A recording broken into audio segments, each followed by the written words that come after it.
আপনারা উত্তর ভারতের লোকরা তো আপনাদের যদি নৃতাত্ত্বিক গবেষণায় যায়, আপনাদের পূর্বপুরুষরা ঘোড়াচুরের বংশধর, আপনারা ভেড়াচুরের বংশধর, আপনারা বর্গীচুরের বংশধর।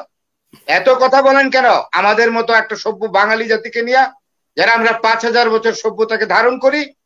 আপনারা তো ঘোড়াচুরে, উত্তর পশ্চিমের ঘোড়াচুরের বংশধর। আপনারা এখানে ভারতবর্ষে ঢুকেছেন, নিজেদেরকে বলেন ভারতীয় লোক, অন্যদেরকে বলেন বিদেশ থেকে এসছে। আপনারা ডায়াসপোরা। ডক্টর ইউনূস একজন বাংলাদেশের একজন নাগরিক, উনি একজন নোবেল লরিয়েট, উনি একজন বিশ্ব মানের ব্যক্তিত্ব। এই মানুষটাকে আমি তো বলবো তারা পরশ্রী কাতরতায় ভুগে। ডক্টর ইউনূসের যে এত ব্যক্তিগত জৌলুস সারা বিশ্বে, তার যে বিশ্বব্যাপী এত সম্মান, এতে তাদের প্রতিনিয়ত গাত্রদাহ হচ্ছে কেন? গাত্রদাহ হবে কেন?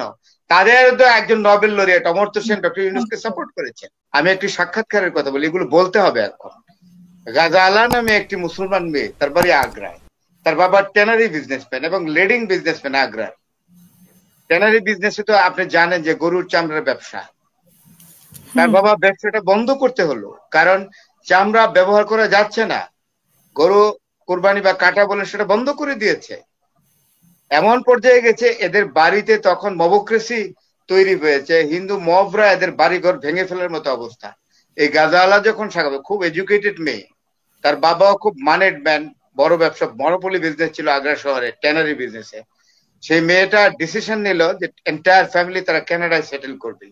তখন করণ থাপারের সাথে সে সাক্ষাৎকারে কথা বলছিল এবং তার চোখ দিয়ে পানি আসছিল। সবচেয়ে বড় কথা কি জানেন? মানুষের সবচেয়ে বড় কষ্ট হলো যখন তার মাতৃভূমি ছেড়ে, তার জন্মভূমি ছেড়ে তাকে চলে যেতে হয়। পানশির একটা আনফ্রেন্ডলি ক্লাইমেট, একটা আনফ্রেন্ডলি ক্লাইমেটের দেশ, আবহাওয়ার দেশ আফগানিস্তানের পানশি। সৈয়দ মোস্তফা আলী যখন জিজ্ঞেস করছে এই তোমার পানশির সারা বছর বরফ পড়ে, সে কি বলেছিলেন? আব্দুর রহমান ইনহাস তো নাম। আমার তখন ওই কথাটাই মনে হচ্ছিল। গাজালার দুই চোখ দিয়ে টপ টপ করে পানি বের, ভেরি বিউটিফুল লেডি, বিয়েও করে নাই তখন। এই পরিবারটি পরে আমি খবর নিয়েছি কানাডায় সেটেল হয়ে গেছে। এই হইলো ভারতের অবস্থা।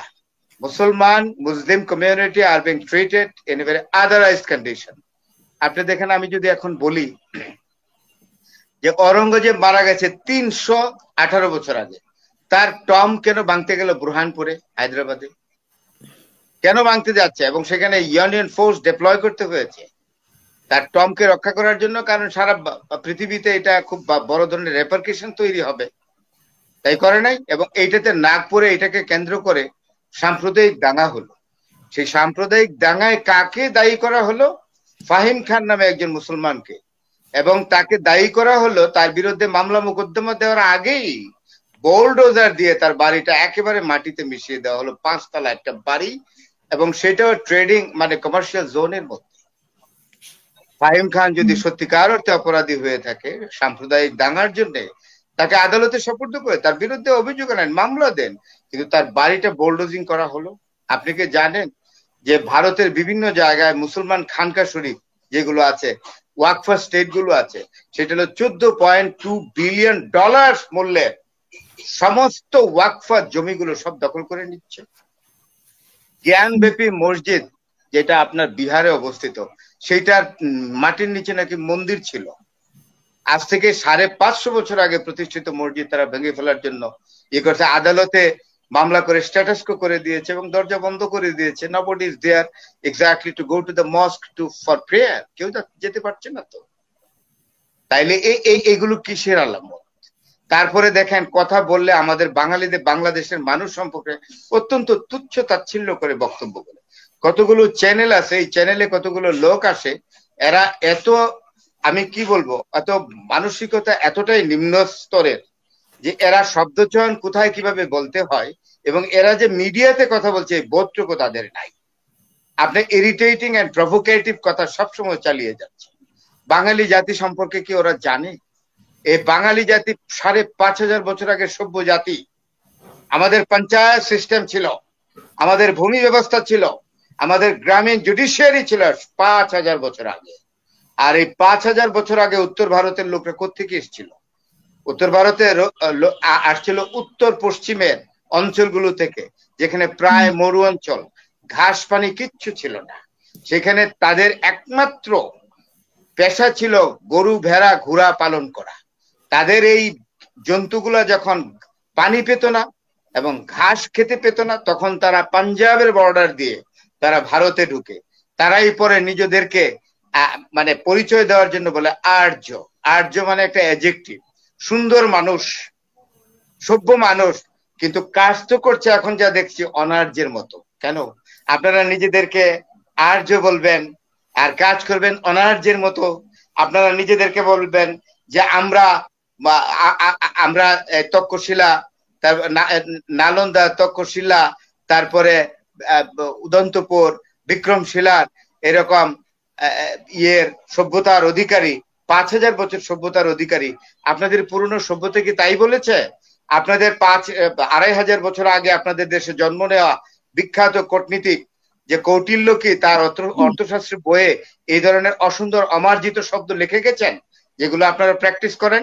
আপনারা উত্তর ভারতের লোকরা তো আপনাদের যদি নৃতাত্ত্বিক গবেষণায় যায়, আপনাদের পূর্বপুরুষরা ঘোড়াচুরের বংশধর, আপনারা ভেড়াচুরের বংশধর, আপনারা বর্গীচুরের বংশধর। এত কথা বলেন কেন আমাদের মতো একটা সভ্য বাঙালি জাতিকে নিয়ে, যারা আমরা 5000 বছর সভ্যতাকে ধারণ করি? আপনারা তো ঘোড়াচুরে, উত্তর পশ্চিমের ঘোড়াচুরের বংশধর। আপনারা এখানে ভারতবর্ষে ঢুকেছেন, নিজেদেরকে বলেন ভারতীয় লোক, অন্যদেরকে বলেন বিদেশ থেকে এসছে। আপনারা diaspora. You have to go to the history of 5,500 years ago. Please find out your ethnicity. How did you come and get restored in India? যান পড়েন গিয়া। নিজেরা তো অত্যন্ত পড়ার বড়াই করেন, মনে হয় যেন সৃষ্টিকর্তা সমস্ত পড়াশোনার দায় দায়িত্ব আপনাদের ইন্ডিয়ানদেরকে দিয়ে দিয়েছে, আর আমরা বসে বসে আঙুল চুষছি। এই তো, এগুলো ঠিক না। আমি বলতে বাধ্য হইলাম আজকে যে আমি কতদিন দেখছি এত ইরিটেটিং, এত প্রভোকেটিভ বক্তব্য রাখে আমাদের দেশের সরকার প্রধানের বিরুদ্ধে। সরকার প্রধানকে বিন্দুমাত্র কোনো সম্মান দিয়ে কথা বলে। এত highly qualified educated Nobel laureate একটা মানুষকে যাচ্ছে তাই কথা বলে, আমি কেন ডিফেন্ড করবো না? As a citizen of Bangladesh, I have got the every right to defend my head of the government. আমি কেন করবো? আওয়ামী লীগ যখন ক্ষমতায় ছিল তখনও তো এরকম কথা বলতো ডক্টর ইউনূসকে নিয়ে। হ্যাঁ বলতো তো, ডক্টর ইউনূস তো দেখিয়ে দিয়েছেন উনি ভালো কাজ করেননি। বলে একটা চুক্তি হয়েছে, চুক্তি একটা হয় না, 9টা চুক্তি হয়েছে। কে বলেছে এগুলো? 9টা চুক্তি হয়েছে ইনক্লুডিং MOU। আপনারা কয়দিন পরেই পাবেন। আপনারা you will get the papers of 9 agreements including MOU। আন্দাজি কথা বললে তো হবে না। উনি তো এই বিমস্টেকে গিয়ে তো আপনি ভাষণও দিয়েছে ওইখানকার ইউনিভার্সিটি স্টুডেন্টদেরকে, মানে বেইজিং ইউনিভার্সিটি, পিকিং ইউনিভার্সিটি স্টুডেন্টদেরকে উনি কথা বলেছেন এবং তারা শুনেছেন কথা। অত্যন্ত ছাত্রগুলো অত্যন্ত মেধাবী, তারা তার কথা শুনে বিশ্বের যে কোনো দেশে যান উনি he is cordially invited to deliver the speech in the reputed universities including Oxford, Cambridge, আপনার হার্ভার্ড এক্সেট্রা এক্সেট্রা। তাহলে এই ধরনের একটা মানুষকে যখন ভারতীয় কিছু প্রচার মাধ্যম এর লোকজন এত তাচ্ছিল্য করে কথা বলে, বাংলাদেশ, আমি সবকিছু বাদ দিলাম, ডক্টর ইউনূস একজন বাংলাদেশের একজন নাগরিক, উনি একজন নোবেল লরিয়েট, উনি একজন বিশ্ব মানের ব্যক্তিত্ব। এই মানুষটাকে আমি তো বলবো তারা পরশ্রী কাতরতায় ভুগে। ডক্টর ইউনূসের যে এত ব্যক্তিগত জৌলুস সারা বিশ্বে, তার যে বিশ্বব্যাপী এত সম্মান, এতে তাদের প্রতিনিয়ত গাত্র দেওয়া হচ্ছে। কেন গাত্র দেওয়া হবে কেন? তাদের তো একজন Nobel laureate Amartya Sen doctor ইউনূসকে সাপোর্ট করেছেন, করেননি? সাপোর্ট করেছেন তো। অমর্ত্য সেন সভ্য মানুষ, এখানকার লোক, ঢাকার লোক। অমর্ত্য সেনের দাদা ঢাকা বিশ্ববিদ্যালয়ের ট্রেজারার ছিলেন। অমর্ত্য সেনের বাবা এটি Sen, Ashutosh Sen, polymer chemistry professor ছিলেন ঢাকা বিশ্ববিদ্যালয়ে, পরে শান্তিনিকেতনে গেছেন, নোবেল লরিয়েট। উনিও তো ডক্টর ইউনূসকে সাপোর্ট করেছেন। তা আপনারা কোথাকার হনু? আপনাদের কথা বললেই ডক্টর ইউনূস খাটা হয়ে যাবে? মোটেও না। আমি ভারতকে একটা কথা বলবো যে আপনারা আমাদের প্রতিবেশী রাষ্ট্র, আপনারা আমাদেরকে সহযোগিতা করেছেন। 1971 সালে আমাদের 1 কোটি শরণার্থীকে সহযোগিতা দিয়েছেন। সেটা আপনাদের কৌশলগত কারণ কিটা এটা আমি বলতে চাই না। সোজা কথা, আমাদের 1 কোটি মানুষকে খাইয়েছেন, পড়িয়েছেন, আমাদের মুক্তিযোদ্ধাদেরকে রসদ জুগিয়েছেন, অস্ত্র দিয়েছেন, আমাদের স্বাধীনতায় আপনারা পাশে ছিলেন। আমি চাইবো ভারত সরকার যেন তাদের যে মনোভাব সেটা থেকে দূরে এসে বাংলাদেশের সাথে সর্বক্ষেত্রে একটা সহযোগিতামূলক মানসিকতায় এগিয়ে আসে, এবং আমরা যেন বায়োলেটারাল ইস্যুস গুলো আমরা সঠিকভাবে অ্যাড্রেস করে আমরা দুই দেশের মধ্যে সুসম্পর্ক আবার নতুন করে আগের চেয়েও ভালো সম্পর্কে যেতে পারি। আর দুইটা জিনিসকে ভারতকে মনে রাখতে হবে, নদীর পানির সুষম বন্টন according to the international principles of river commission, এটাতে করতে হবে। আর একটা বর্ডার কিলিং, এই জায়গায় অবশ্যই আমি বলবো অবশ্যই ভারতকে এই জায়গাটি অ্যাড্রেস করতে হবে প্রপারলি।